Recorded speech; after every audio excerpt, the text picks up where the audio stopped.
Si tout le monde est là, bonsoir à tous. On va procéder, comme vous en avez l'habitude, à l'appel nominal des membres du conseil municipal. Madame Joëlle Mizrahi. Présent. Monsieur Patrick Sabatier. Présent. Madame Marie-Christine Cianarella. Monsieur Frédéric Plat Gavaudan. Présent. Isabelle Lévy-Fanucci qui a donné procuration à Frédéric Plat. Monsieur Patrick Minéo. Présent. Madame André Collin. Monsieur Jean Tomaselli. Présent.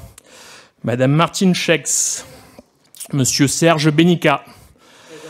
Monsieur Christian Lartaud. Présent. Madame Marie-France Rosti. Présent. Monsieur Henri Carvin. Présent. Monsieur Lionel de Cubert. Présent. Madame Jacqueline Fabre.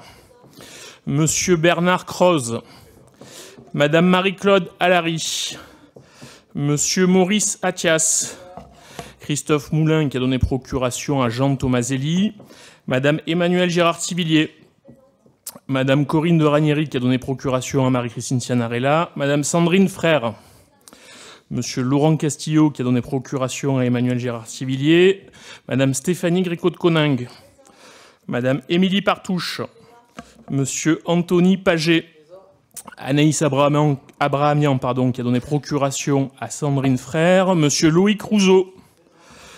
Monsieur Jean Naya qui est absent. Madame Monique Robineau-Chélan.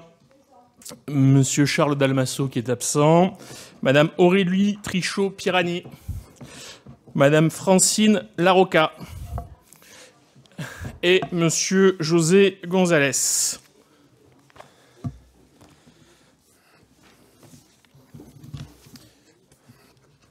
Voilà, donc nous nous retrouvons ce soir pour le dernier conseil municipal de l'année.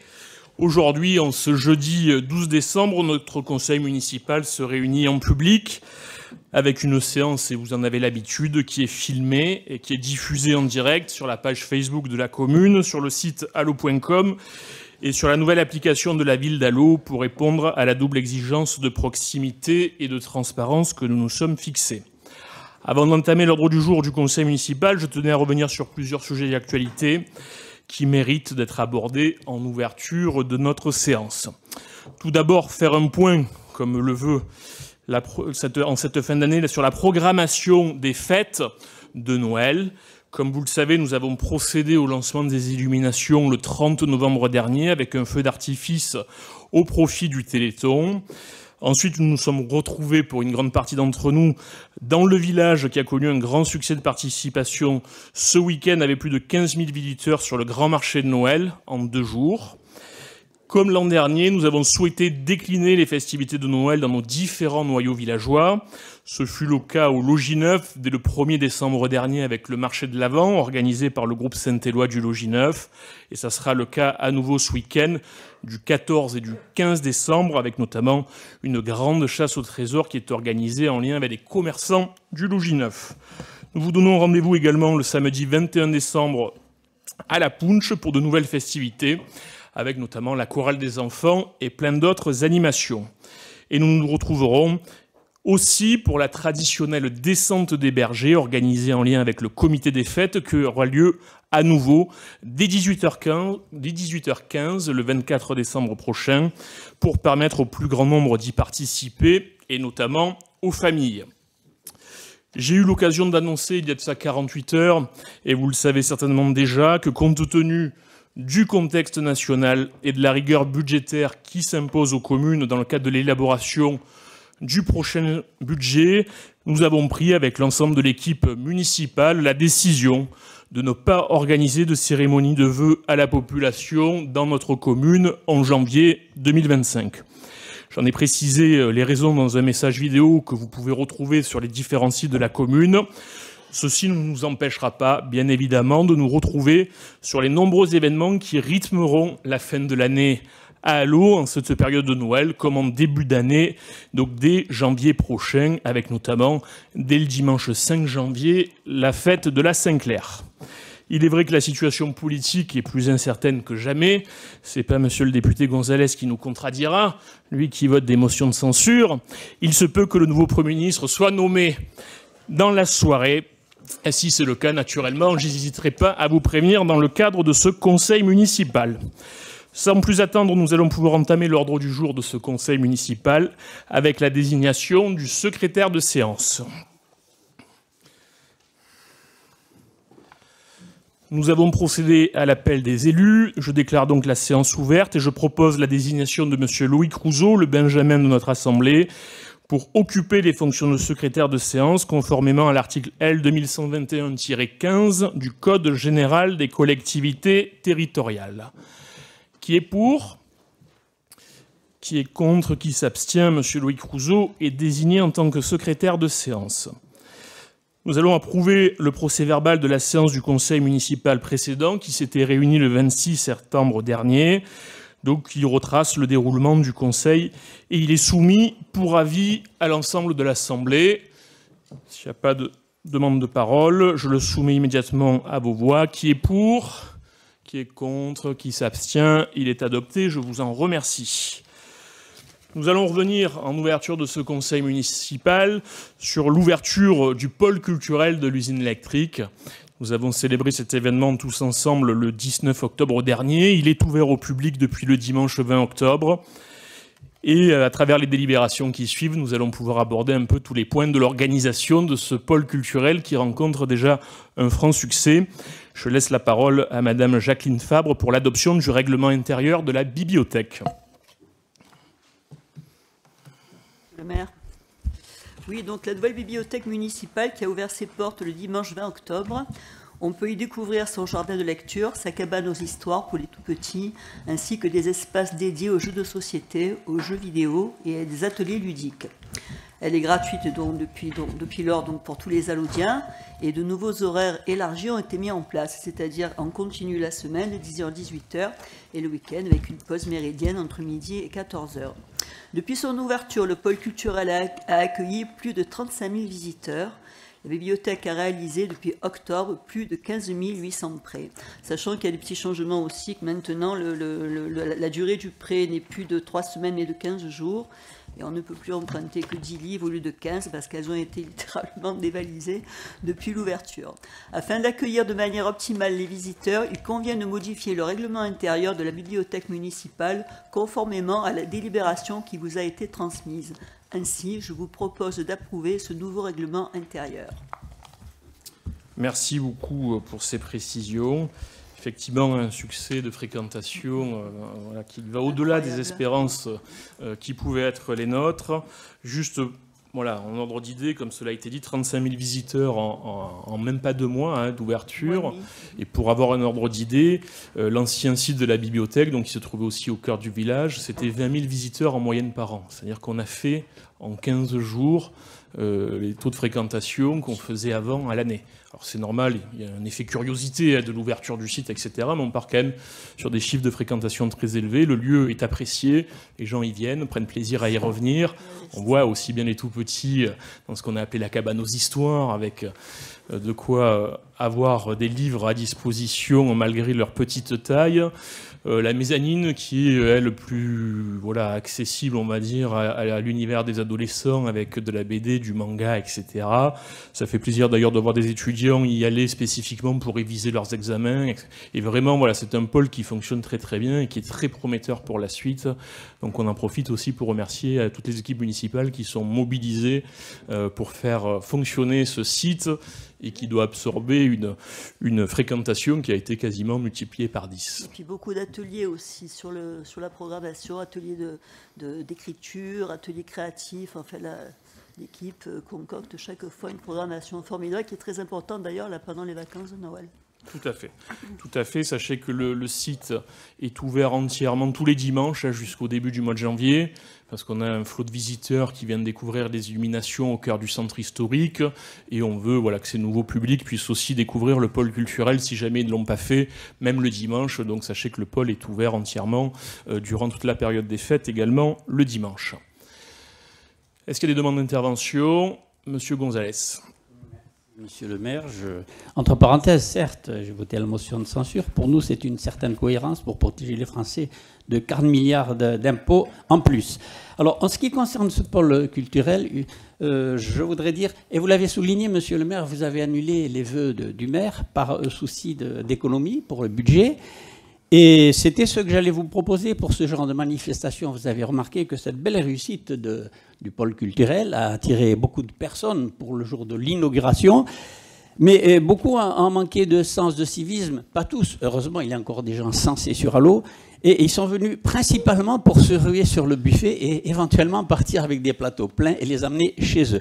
Alors, si on peut éviter ce genre de dépenses, eh bien, au moins, on sera sûr que les Allodiens, les administrés viendront juste pour assister à l'inauguration de cette belle réalisation du pôle culturel. C'est une simple réflexion, pas polémique du tout, mais une réflexion. Voilà, monsieur le maire. Oui, tout à fait. Malheureusement, on avait quand même plus de 2000 participants à cette inauguration, à qui on a ouvert entièrement les lieux. C'était une opération porte ouverte.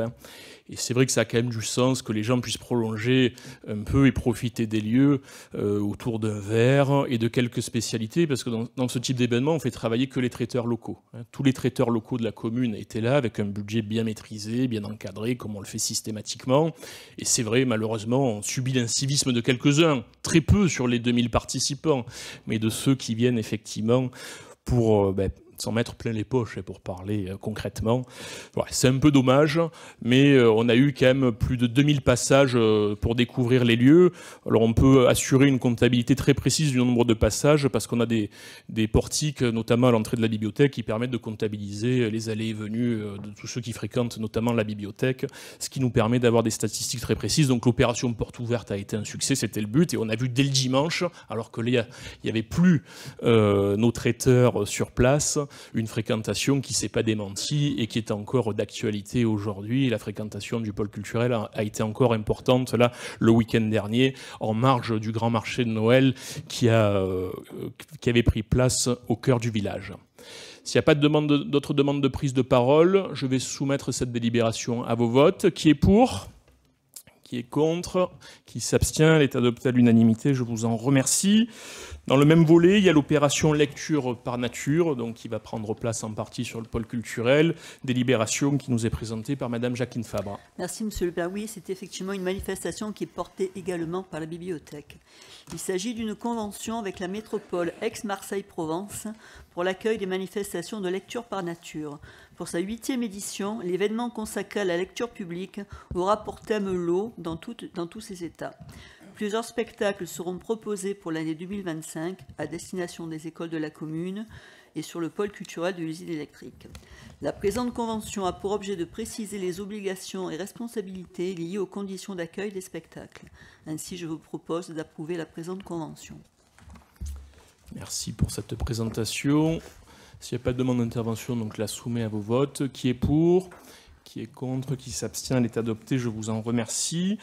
Alors, nous avons un autre lieu sur le pôle culturel qui rencontre aussi un franc succès, c'est celui de l'espace de coworking La Bobine. Et il convient donc d'en adopter le règlement intérieur pour en optimiser le fonctionnement. Et je laisse le soin à Emmanuel Girard-Tivillier de nous présenter la délibération. Merci Monsieur le maire, bonsoir à tous. Afin de répondre à la demande des entrepreneurs, des créateurs d'entreprises, des travailleurs indépendants ou encore des salariés en télétravail, la commune a investi dans la création d'un espace de travail partagé situé au pôle culturel. La Bobine est un espace de travail partagé de 120 mètres carrés, comprenant une salle de réunion d'une capacité de 25 places, 2 bureaux fermés et un espace commun convivial avec 8 postes individuels. Il est proposé à l'Assemblée d'approuver le règlement intérieur afin de définir les règles de vie et d'utilisation de l'espace de coworking. Donc ce règlement précise notamment les horaires d'ouverture, les jours d'ouverture, mais aussi les conditions d'utilisation, éviter d'utiliser ce lieu en faisant du bruit, respecter le fait de ne pas utiliser le lieu à des fins politiques, religieuses ou toute autre activité qui pourrait nuire à une ambiance de travail. Bien noté, merci beaucoup Madame Girard-Thivillier. On a beaucoup de demandes de groupes, d'organisations, d'entreprises, de collectivités qui souhaitent occuper les lieux. On a eu encore une demande hier de la part du Crédit Mutuel, on a eu le Crédit Coopératif récemment, n'est-ce pas, cher Lionel Lecubert. On a accueilli le BNI, la Société Générale, Suez qui vient bientôt, le Club des entreprises d'Allo, Plan de Cuc, Château-Gombert, Provence Tourisme, enfin voilà. Donc le lieu est déjà très, très demandé. Notamment la salle de réunion à l'étage. Voilà, et commence déjà à avoir une réputation valorisante. Est-ce qu'il y a des demandes d'intervention sur le sujet? Si ce n'est pas le cas, je le soumets à vos votes. Qui est pour? Qui est contre? Qui s'abstient? Il est adopté à l'unanimité, je vous en remercie. Donc toujours pour l'espace de coworking La Bobine, la création de tarifs qui nous est présentée par Madame Emmanuelle Girard-Thivillier. Merci. L'espace de coworking est composé au rez-de-chaussée d'un espace commun avec 8 postes, un coin salon donnant accès à une terrasse accueillante et un coin café à l'étage de 3 espaces privatisables, 2 bureaux et une grande salle de réunion. À la journée, à la semaine, ponctuellement ou régulièrement, il est possible de réserver ces différents espaces. La réservation se fait en ligne sur le site labobine.cosoft.fr. La présente délibération consiste à approuver les nouveaux tarifs en lien avec l'espace de coworking pour la réservation des différents espaces. Et je voudrais juste donner à titre d'exemple le tarif d'un espace comme un bureau à l'étage qui revient à 32 € à la demi-journée pour un travailleur allodien, ou la salle de réunion à l'étage qui revient à 163 € à la demi-journée avec la possibilité de se restaurer sur place. Tarif très raisonnable, pour que ça profite aussi au tissu économique local, avec donc cette réduction de 20% qui est accordée effectivement aux utilisateurs quand ils résident à Allo. Je soumets cette délibération à vos votes. Qui est pour? Qui est contre? Qui s'abstient? Elle est adoptée à l'unanimité, je vous en remercie. Nous passons au volet tourisme, donc toujours le pôle culturel qui est mis à l'honneur parce que vous savez que la maison du tourisme, il s'y trouve désormais. Vous savez que les locaux que nous avions sur l'esplanade des Moulins, la commune n'en était pas propriétaire, donc on payait des loyers relativement élevés année après année. Là, l'avantage, c'est que la maison du tourisme est donc dans des murs municipaux, ce qui nous fait faire des économies substantielles, et puis ça permet d'accueillir tous ces nouveaux visiteurs et de les inciter à découvrir le riche patrimoine du centre historique qui se trouve à quelques dizaines de mètres de là. En l'absence de Laurent Castillo, c'est Emmanuelle Girard-Thivillier qui nous fait la présentation de la délibération suivante. La présente convention a pour objet de préciser les missions et services confiés à la commune à travers sa maison du tourisme qui a en charge l'accueil des touristes en visite sur la commune d'Allo et l'apport d'informations touristiques sur le réseau des offices de tourisme métropolitain, la valorisation touristique, les traditions provençales et pastorales et l'organisation de grandes manifestations, la participation aux projets touristiques métropolitains sur notre territoire en Provence. Les missions et tâches confiées à la commune sont exécutées en contrepartie d'un remboursement des charges exposées dans la limite d'un montant maximum de fonctionnement fixé à 57 464 € TTC. Ainsi, je vous propose d'approuver cette convention de gestion. Merci beaucoup. Est-ce qu'il y a des demandes de prise de parole? Si ce n'est pas le cas, je soumets cette délibération à vos votes. Qui est pour? Qui est contre? Qui s'abstient? Elle est adoptée à l'unanimité. Je vous en remercie. Nous passons désormais au volet sécurité. Dans le cadre du plan de sécurité qui est mis en œuvre année après année à l'échelle de notre commune, il y a l'extension de notre réseau de vidéoprotection, donc qui est programmé notamment pour l'année 2025. Et nous formulons notamment une demande de subvention auprès du département des Bouches-du-Rhône. Je laisse le soin à M. Patrick Minéo, adjoint à la sécurité, de nous en faire la présentation. Merci, Monsieur le maire. Donc, il est prévu d'étendre le dispositif de la vidéoprotection à 20 caméras supplémentaires et au remplacement de 10 caméras de nouvelles technologies sur la voie publique. Bon, le montant de ces travaux est estimé à 100 000 € hors taxe. Il est proposé donc à l'Assemblée de solliciter une subvention auprès du Conseil départemental des Bouches-du-Rhône à hauteur de 40% du montant hors taxe du coût de l'opération, soit une subvention maximale de 40 000 €. Merci beaucoup Patrick Minéo. Donc ça portera le réseau de vidéoprotection à 189 caméras pour mailler l'ensemble du territoire communal. Il faut savoir que nous avons de très bons résultats. 90% des relectures de nos images à travers le centre de supervision urbaine sont positives.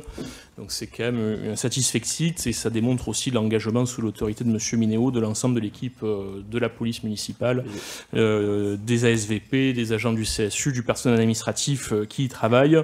Donc ces nouvelles caméras seront implantées dans les différents noyaux villageois de la commune, avenue Jean Moulin au Logis Neuf, place de la République dans le village ou encore au boulevard Henri Tassot.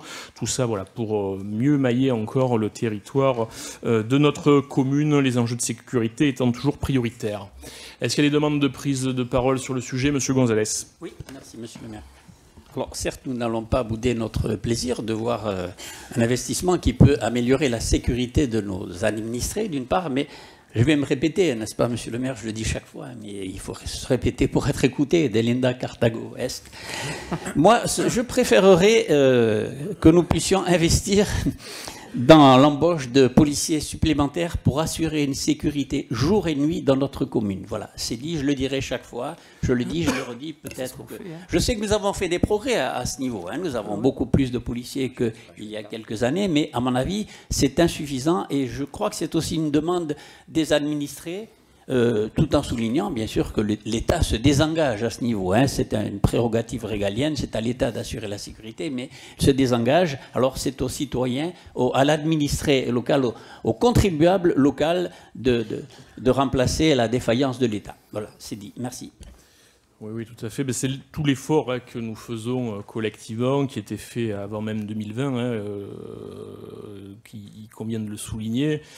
Nous avons malheureusement, nous faisons face à l'absence sur le terrain des effectifs de police nationale qui sont malheureusement trop peu présents sur notre territoire. Allo et les plans de CUC, pour ne pas les citer, sont concernés par cette problématique. Et donc nous devons compenser effectivement l'absence d'engagement de l'État sur le terrain de la sécurité avec nos polices municipales respectives, dont on a beaucoup renforcé les moyens. Il faut se souvenir qu'en 2020, les équipages s'arrêtaient à 21h30, c'est désormais 2h du matin, c'est désormais 7 jours sur 7, c'est désormais tout un ensemble de moyens qu'on a développés à leur service et qu'on continue année après année à développer. Donc nous parviendrons tôt ou tard à l'objectif fixé d'avoir des équipages de police municipale jour et nuit sur l'ensemble du secteur municipal. Mais il faut savoir que tout ça a un coût. C'est 1,8 million d'euros que la commune supporte chaque année pour sa sécurité, alors que la sécurité reste une prérogative de l'État, il faut le rappeler. Donc c'est une compétence facultative sur laquelle nous investissons énormément. On va parler un peu plus tard là, de la création du poste de police municipale aussi, qui est indispensable pour donner à ces agents les capacités de travailler et continuer à renforcer les équipes, pour renforcer toujours leur présence sur le terrain. C'est absolument indispensable. Et donc moi je me permets aussi de vous faire passer un message, monsieur le député, c'est que avec vos fonctions de parlementaire, il conviendrait que vous réussissiez à augmenter un peu les effectifs du commissariat de police nationale de Plan de Cuques, parce que là on est au cœur de vos prérogatives, parce qu'on peut toujours assumer plus de charges financières à l'échelle de la commune, mais voilà, il faut unir nos forces pour parvenir à ces résultats et avoir des résultats concrets et pas uniquement effectivement faire de grandes déclarations non suivies d'effets. Donc je vous invite vraiment à rejoindre le combat que nous menons avec Laurent Simon pour avoir des effectifs supplémentaires avec une vraie police capable d'intervenir de jour comme de nuit depuis le commissariat de Plan de Cuques et de ne pas dépendre de l'ensemble de la division sud, parce qu'on sait que c'est très difficile pour les agents de police nationale de couvrir un territoire qui va du début des Calanques jusqu'aux frontières de Pépin. Donc merci à vous par avance aussi de votre engagement à ce niveau-là. Je soumets cette délibération à vos votes. Qui est pour ? Qui est contre? Qui s'abstient? La délibération est adoptée à l'unanimité. Je vous en remercie. Nous passons à la délibération suivante, donc toujours pour l'extension de notre réseau de vidéoprotection, avec une demande de subvention au niveau des services de l'État. Effectivement, puis je tenais aussi à remercier quand même l'ensemble du service de la police municipale pour l'excellent travail qu'ils font tout au long de l'année, de jour comme de nuit. C'est important, ainsi que les week-ends. et de rappeler que les caméras vidéo pour lesquelles nous investissons font du très très bon boulot. Je ne peux pas beaucoup donc discuter sur ce qui se fait parce qu'il y a encore des enquêtes en cours, mais elles ont permis encore dernièrement de participer à l'interpellation d'auteurs de faits délictueux graves. Voilà, donc, et que Marseille ont bien été contents des renseignements émis par la chef de la service de notre police municipale, Madame Moretti, et du gros travail fait par les opérateurs vidéo qui sont revenus le week-end travailler jusqu'à très tard la nuit et transmis. Voilà, donc ce n'est pas de l'argent jeté par les fenêtres. Et je tiens à rappeler aussi qu'en 2003, lorsque l'État s'était engagé de remplacer nos chers gendarmes par 78 policiers nationaux, ils ont été décimés en 2017 et je remercierai donc aussi l'État et ainsi que les législateurs de nous rendre nos policiers parce qu'ils sont réduits à peau de chagrin qu'à 8 seulement et qui doivent gérer aussi en partie les Marseillais qui viennent déposer plainte dans notre canton parce qu'ils sont mieux reçus que sur Marseille.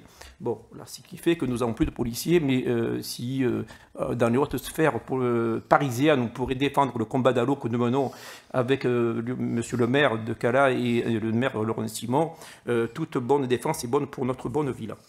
Alors, je reprends donc ma délibération. Dans le même cadre que la délibération précédente, il est proposé à l'Assemblée de solliciter de subventions auprès du fonds interministériel de 40% du montant hors taxe du coût de l'opération, soit une subvention maximale de 40 000 € qui vient se rajouter à celle précédente. Merci, Monsieur Patrick Minéo. Je soumets cette délibération à vos votes. Qui est pour ? Qui est contre ? Qui s'abstient ? Elle est adoptée. Je vous en remercie. Toujours sur le volet sécurité, dans le cadre de la stratégie territoriale de sécurité et de prévention de la délinquance, la signature d'une convention qui nous est présentée par Monsieur Patrick Minéo.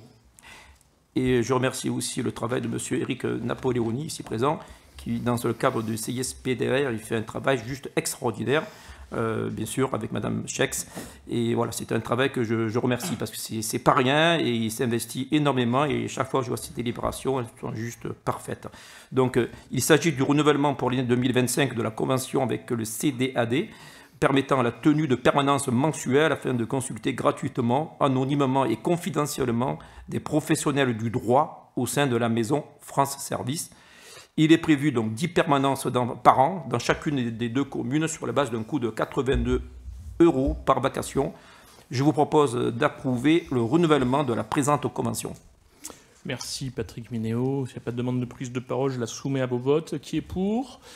Qui est contre ? Qui s'abstient ? Elle est adoptée. Je vous en remercie. Et dans la même logique, dans la stratégie territoriale de sécurité et de prévention de la délinquance, une convention aussi pour l'aide aux victimes. Bien sûr, merci Monsieur le maire. Donc, il est proposé de renouveler pour l'année 2025 la convention avec l'AVAD, l'aide aux victimes, pour la tenue de permanence afin d'apporter un soutien psychologique et social aux personnes victimes d'actes de délinquance. Il s'agit donc de recevoir ces victimes 2 fois par mois au sein du commissariat de la police nationale, Allo Plan de Cuques, en leur offrant une prise en charge globale. La contribution financière pour la commune d'Allo pour l'année 2025 est de 3 500 €. Ainsi, je vous propose d'approuver le renouvellement de la présente convention. Encore merci, Éric Napoléoni. Merci, Patrick Minéo. C'est bien de citer effectivement ces réunions de sécurité qui s'est réunie encore récemment en mobilisant toutes les forces vives là, de la commune d'Allo, de Plan de Cuques, avec des résultats qui nous ont été présentés par la préfecture de police, qui sont encourageants, mais ce n'est pas une fin en soi. Moins 47% de cambriolage entre 2023 et 2024. Moins 16% de vols sur la même période, mais forcément, quand on regarde les victimes individuellement, chaque fait commis est un fait de trop, et donc ce combat sera mené inlassablement. Nous faisons toujours face au même fléau, risque de cambriolage, vol et dégradation de véhicules notamment. Et il y a un enjeu aussi qu'on a fortement abordé avec la préfecture de police et tous les acteurs qui étaient présents ce jour-là, c'est celui de la sécurité routière, qui devient un enjeu de plus en plus important. On voit malheureusement que le comportement des automobilistes est de moins en moins responsable, et donc on a demandé des actions concrètes qui sont menées par là aussi nos agents de police municipale, parce qu'on peut malheureusement que très peu compter sur les forces de police nationale pour mener des contrôles de sécurité, notamment en soirée et la nuit, sur les axes les plus accidentogènes de la commune, que ce soit sur les grands axes, route des 4 saisons, avenue de Provence, avenue Salvador Allende, le bas de la route des Thermes, où nous avons d'ailleurs réclamé à nouveau l'installation d'un radar sonore pour limiter les grands excès de vitesse sur ces axes qui sont fréquentés fréquentée par des automobilistes ou des motards malheureusement peu scrupuleux et peu respectueux du code de la route. Et donc on appelle en période de fête, c'est toujours une période un peu plus à risque, donc soyez vigilants et n'hésitez pas à solliciter les dispositifs du plan anti-cambriolage qui est mis en place par la commune et qui est piloté par la police municipale. Inscrivez-vous dans le cadre du réseau voisin vigilant et si jamais vous êtes absent de votre domicile pendant quelques jours, n'hésitez pas à vous signaler à travers l'opération Tranquillité Absence. Vous avez des agents de police municipale qui passent quotidiennement vérifier qu'il n'y ait pas de difficultés chez vous. On va procéder au vote de cette délibération si vous en êtes d'accord. Donc on est sur la délibération 163. Qui est pour ? Qui est contre ? Qui s'abstient ? Elle est adoptée à l'unanimité. Je vous en remercie. Pour mener ces enjeux de sécurité, il faut s'appuyer sur une équipe de police municipale compétente et pour ce, il faut pouvoir la rétribuer dans les meilleures conditions possibles. C'est l'objet de la délibération suivante qui concerne les ressources humaines avec la mise en place d'une indemnité spéciale de fonction pour nos policiers municipaux. Et c'est Madame Joëlle Mizrahi, notre première adjointe, qui nous en fait la présentation. Merci Monsieur le maire, bonsoir à vous tous. Par dérogation à l'article L. 714-4 du Code général de la fonction publique, les fonctionnaires de la police municipale peuvent bénéficier d'un régime indemnitaire fixé par décret. Le décret numéro 2024-614 du 26 juin 2024 met en place un nouveau régime indemnitaire en remplaçant l'existant avec une indemnité spéciale de fonction et d'engagement. Ce régime comprend une part fixe et une part variable liée à l'engagement professionnel.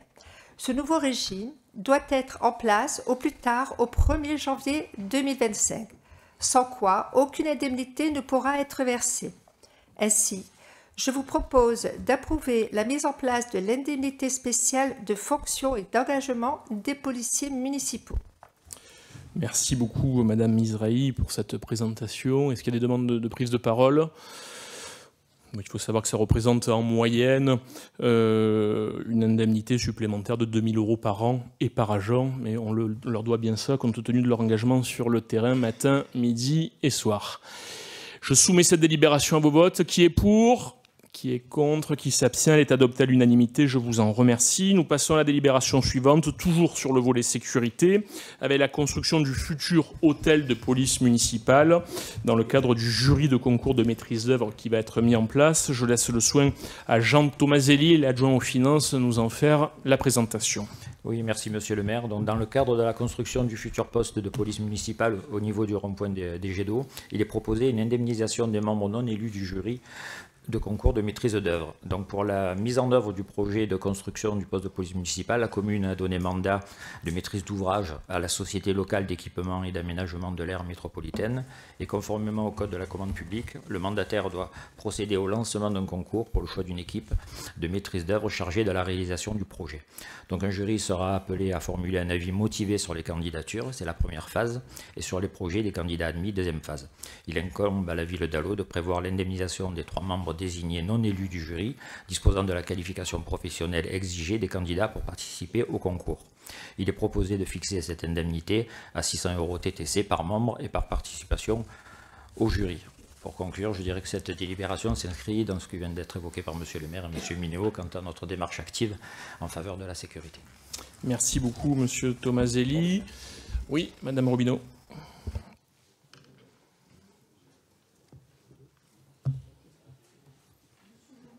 Mes chers collègues, en prenant ses fonctions, le Premier ministre Michel Barnier pointait du doigt une très grave situation budgétaire du pays. En cause, une dégradation des finances publiques plus forte qu'annoncée, avec un déficit qui dépasserait de 6% du PIB. Le Premier ministre pointait aussi les investissements des collectivités en estimant qu'elles doivent participer à l'effort. Dans plusieurs départements, les investissements ont été gelés ou ajournés, tout comme les embauches, ce qui s'apparente, selon certains présidents du département, à un plan social.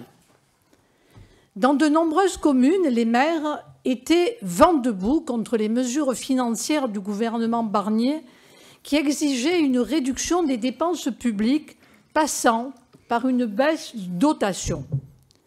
Situation catastrophique pour quelques milliers de petites communes dont les maires sont acculés à se battre.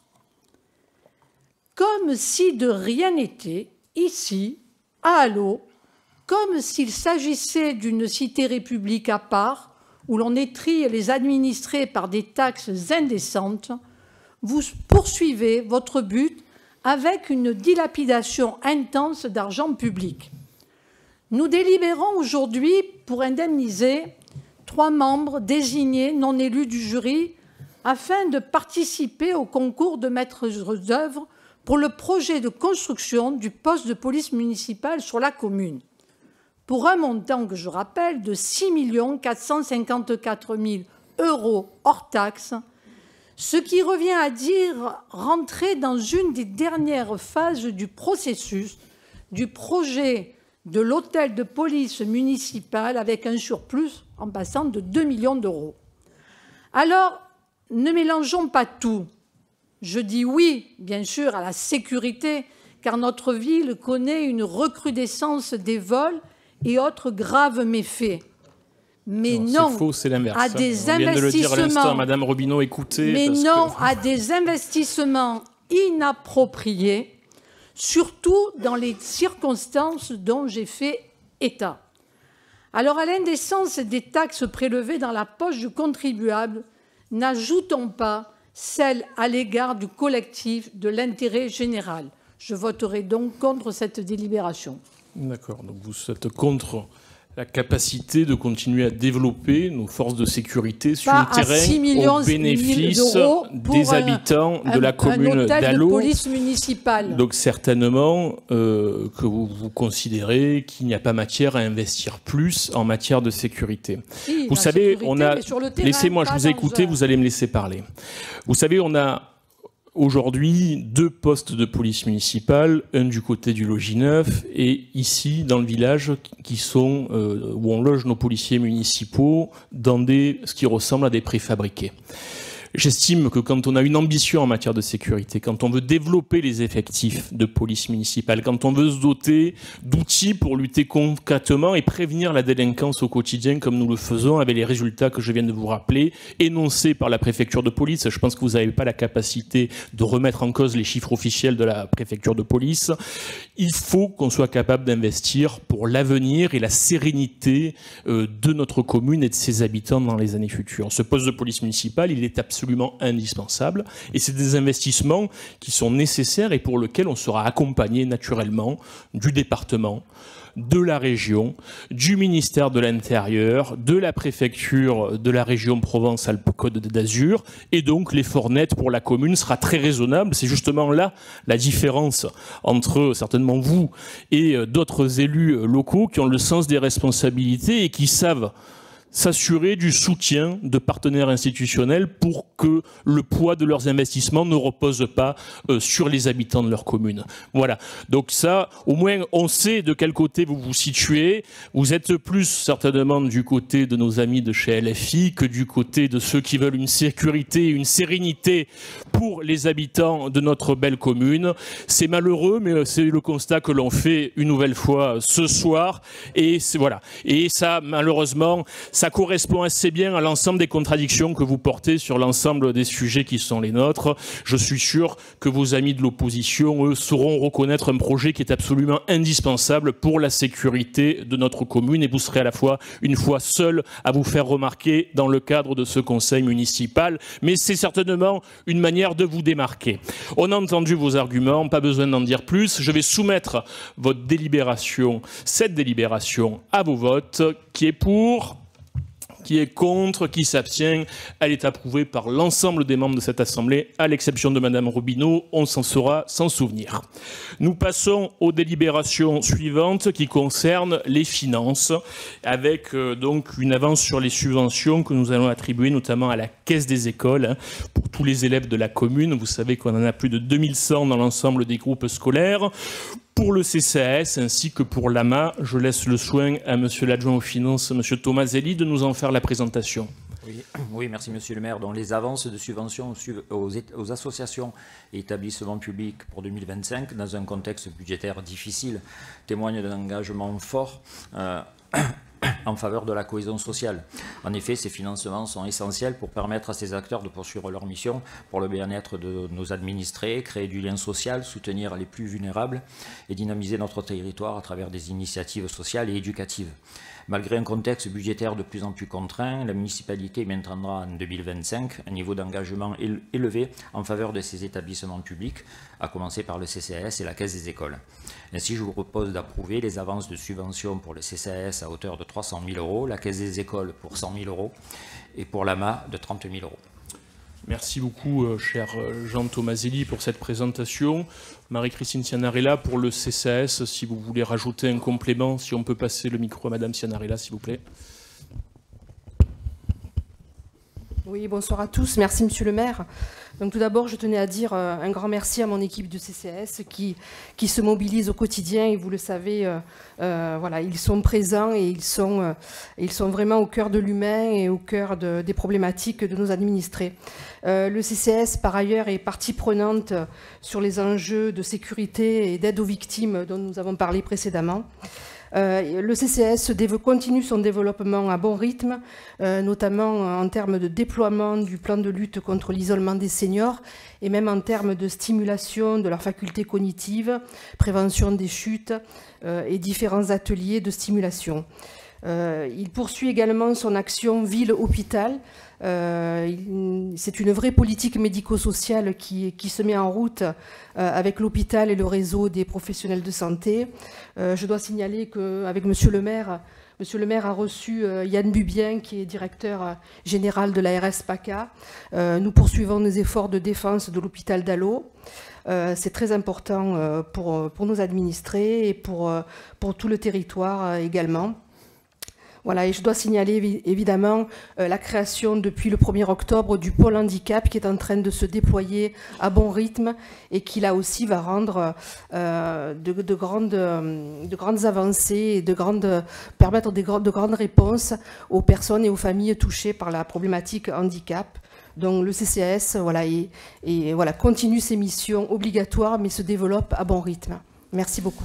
Merci beaucoup Marie-Christine. Beaucoup d'allodiens ont pu les rencontrer, pas plus tard que ce week-end sur le grand marché de Noël, où ils ont été mobilisés pour l'opération de don de jouets pour les enfants les plus démunis. Et donc, bravo à toute l'équipe. Stéphanie Gricot de Coninck pour la Caisse des écoles, avec effectivement un premier versement de 100 000 € pour toutes les animations qu'on retrouve sur l'ensemble de nos 6 groupes scolaires. Oui, bonsoir à tous. Merci, Monsieur le maire. Alors, en effet, on a à cœur, vous le savez, sur la commune, d'accueillir les enfants dans nos écoles de la façon la plus parfaite qui soit. Monsieur Pineri, avec son équipe au service éducation, s'y attelle toute l'année, je les en remercie. Cette avance de trésorerie nous est nécessaire tout simplement pour assurer la continuité des activités périscolaires, notamment que l'on délivre sur la pause méridienne, le sport, la culture, différentes pédagogies, différents apprentissages. Ça nous permet de fait de ne pas attendre le vote du budget et que les enfants puissent continuer de profiter de toutes ces activités-là. Je rappelle que le salaire des vacataires, donc des animateurs qui assurent toutes ces activités périscolaires, le salaire est payé sur la Caisse des écoles. Voilà, merci. Merci beaucoup pour ces précisions. S'il n'y a pas de demande d'intervention, oui, Monsieur Gonzalez. Oui, pas une demande d'intervention. Nous allons voter cette délibération. Et si vous permettez tout à l'heure, je vous prie de bien vouloir me donner la parole parce que je n'ai pas eu le temps de réagir tout à l'heure à l'intervention de Madame Robineau. Donc nous votons et puis ensuite, si vous permettez, je prendrai la parole. Merci. D'accord. Allez, qui est pour ?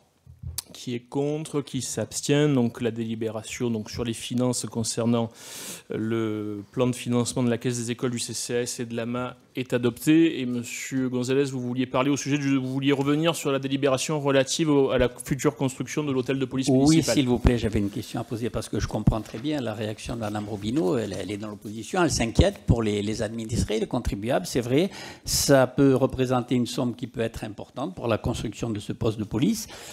Effectivement. Non, moi j'avais une question à poser à ce sujet. Nous votons pour parce que nous pensons que c'est indispensable de donner un outil de travail situé géographiquement, bien situé pour nos policiers municipaux. La question était de savoir s'il n'y avait pas une autre solution moins onéreuse, parce qu'il me semble qu'il y avait une proposition qui nous avait été faite de location des bâtiments qui sont en face du Carrefour Market de la famille Cheboub. Voilà. Et ça aurait été peut-être plus judicieux de faire une location, du moins en attendant peut-être d'avoir des fonds pour investir une somme à 6 500 000 Vous parlez de la location de quels locaux? Je ne comprends pas. Oui, je crois savoir que nous avions la possibilité de louer les locaux de la famille Cheboub, ceux qui sont juste en face du Carrefour Market. Mais ils sont occupés par des commerces, ou c'est le siège de la société? Non, le siège de la société, c'est ça. Voilà. Oui, non, c'est le siège de la société. Non, on n'a pas vocation à investir en lieu privé. Il faut que ce soit, c'est toujours dans une logique rationnelle de bons investissements. Si on doit équiper un poste de police municipale, il faut qu'on soit dans nos murs. Il est hors de question de donner un loyer à quiconque, parce que ça serait peut-être des économies de court terme, mais à long terme, ça coûterait bien plus cher à la commune. C'est un peu dans la même logique qu'on a déplacé et qu'on a fait déménager la maison du tourisme sur le nouveau pôle culturel, parce que ce sont des investissements subventionnés à 80%, ça sera encore le cas pour ce poste de police municipale, et que nous pourrons amortir sur des années, voilà, sans avoir des frais de loyer et d'autres faits inhérents qui seraient pas un bon calcul sur des amortissements à 10, 15 ou 20 ans. Donc on a regardé ça précisément, on n'a pas de locaux municipaux qui puissent accueillir dans de bonnes conditions nos équipes de la police municipale, et donc il faut créer sur un site stratégique, vous l'avez rappelé, à l'époque, avait été envisagé du temps de M. Povinelli qu'on puisse faire la caserne des pompiers au niveau du rond-point des Jets d'eau. Bon, finalement, c'est un autre choix qui a été fait, mais par contre, c'est un terrain qui est très bien indiqué pour accueillir les forces de la police municipale. Ils seront très visibles, très accessibles, et ça permettra à l'ensemble des équipages de se déployer très rapidement sur l'ensemble des secteurs de la commune. Et vous inquiétez pas, ces investissements seront regardés à l'euro près, comme on le fait systématiquement. Les terrains ne nous appartiennent pas. Ils étaient des terrains départementaux et métropolitains. Ils voulaient valoriser ces terrains parce qu'ils avaient été fixés au prix des domaines à 500 000 €. Et à force de négociations avec la métropole et les départements, ils vont nous être cédés à l'euro symbolique. Vous voyez qu'à tous les niveaux, on fait ce qu'il faut pour rationaliser et investir à bon escient. Et cet investissement, je le rappelle, sera financé à 80% par toutes les institutions que j'ai citées tout à l'heure, le département, la région, le ministère de l'Intérieur, la préfecture, ce qui permettra d'avoir un équipement neuf, fonctionnel, de dernière génération pour nos polices municipales et accueillir de nouveaux agents prochainement pour répondre à l'objectif qu'on s'est fixé, pour élargir leur présence sur le terrain 7 jours sur 7 comme ils le font déjà. Ok, monsieur le maire, je vous remercie. J'ai ma réponse. Moi, c'était simplement une question dans un souci d'économie en attendant des jours toutes les questions, quand elles sont rationnelles, on y répond bien volontiers. Merci beaucoup. Je soumets on a déjà soumis cette délibération au vote. On a donc voté l'autorisation, à savoir donc la délibération numéro 166. Et nous passons à la délibération suivante qui vise à autoriser, à engager, liquider et mandater certaines dépenses d'investissement avant l'adoption du prochain budget primitif 2025. C'est Jean Tomaselli qui nous présente la délibération suivante. Oui, donc dans l'attente du vote du budget 2025, l'exécutif de la collectivité territoriale est en droit, jusqu'à l'adoption de ce budget, de mettre en recouvrement les recettes et d'engager, de liquider et de mandater les dépenses de la section fonctionnement dans la limite de celles inscrites au budget de l'année précédente. Il est également en droit de mandater les dépenses afférentes au remboursement en capital des annuités de la dette venant à échéance avant le vote du budget. Enfin, jusqu'à l'adoption du budget ou jusqu'au 15 avril, en l'absence d'adoption du budget avant cette date, l'exécutif de la collectivité territoriale peut, sur autorisation de l'organe délibérant, engager, liquider et mandater les dépenses d'investissement dans la limite du quart des crédits ouverts au budget de l'exercice précédent. Il est donc proposé d'autoriser à engager, liquider et mandater les dépenses d'investissement dans la limite du quart des crédits ouverts au budget principal 2024 à hauteur de 2 421 105,78 € et selon le détail par chapitre donné dans la délibération. Monsieur le maire est également autorisé à liquider et à mandater des dépenses à caractère pluriannuel incluses dans les autorisations de programme. L'autorisation est limitée au crédit de paiement prévu au titre de l'exercice dans la délibération d'autorisation de programme. Merci beaucoup, Monsieur Tomaselli. Est-ce qu'il y a des demandes de prise de parole sur le sujet ? Pas de prise de parole, donc on aura à débattre du budget 2025 d'ici au début du mois de février pour le débat d'orientation budgétaire.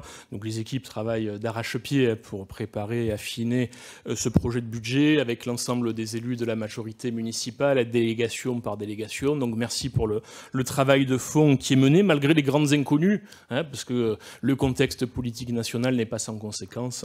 Donc on est parti sur des hypothèses qu'avait émises le gouvernement de Michel Barnier. On ne sait pas exactement la manière dont les choses vont s'organiser avec le gouvernement qui prendra place a priori à partir de ce soir, mais on a fait un bon père de famille les hypothèses les plus prudentes qui soient pour élaborer ce futur budget, parce que naturellement, et ça je vous l'annonce dès ce soir, et nous le rappellerons d'ici au mois de février, il n'y aura pas qu'en 2025, pas plus qu'il y a eu les années précédentes, ni augmentation des taux d'impôts communaux.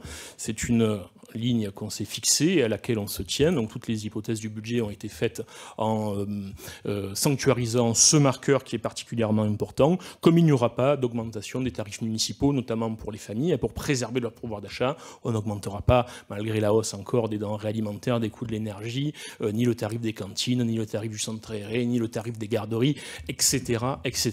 Donc ça, on peut vous l'annoncer dès ce soir. On fera preuve, comme c'est le cas depuis le premier jour, de la plus grande rigueur budgétaire. Et cette rigueur budgétaire paye, parce que malgré un exercice 2024 difficile, dans un environnement de plus en plus contraint, on ne va pas revenir, on voit les débats jour après jour dans les médias nationaux, on va finir sur notre budget de fonctionnement l'exercice 2024 avec un excédent de 650 000 €.